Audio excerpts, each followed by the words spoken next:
দীর্ঘ ১৭ বছর লন্ডনের শহরতলিতে নির্বাসন কাটিয়ে বিএনপির হাল ধরতে দেশে ফিরেছেন তারেক রহমান।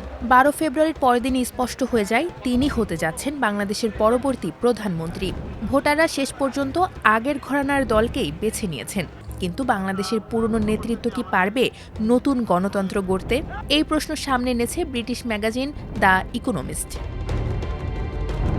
প্রতিবেদনটিতে বলা হয়েছে, এই নির্বাচন উদার গণতন্ত্রের জন্য নিখুঁত জয় নয়। কারণ নতুন যাত্রার কথা বলা হলেও ভোটাররা বেছে নিয়েছেন পুরনো নেতৃত্বের দলকে।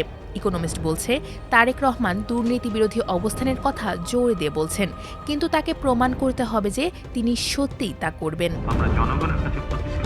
প্রতিবেদনটি আরও বলছে, আরেকটি বড় উদ্বেগ হল ইসলামপন্থী রাজনীতির উত্থান। জামায়াতের নেতৃত্বে ১১ দলীয় জোট প্রায় ৮০টি আসন পেয়েছে।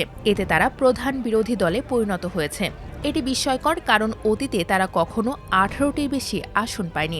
তারা কোনো নারী প্রার্থীও দেয়নি। সেই সঙ্গে আছে ১৯৭১ সালের ইস্যু।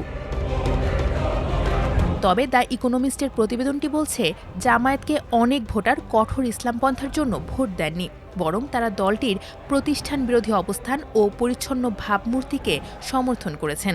এখন দেখার বিষয় দলটির নেতারা সংস্কারমুখী অবস্থানে থাকবেন কিনা, নাকি দলীয় গঠনতন্ত্রে থাকা পুরনো অঙ্গীকার আল্লাহর নির্দেশনা অনুসারেই নীতি নির্ধারণের পথে হাঁটবেন।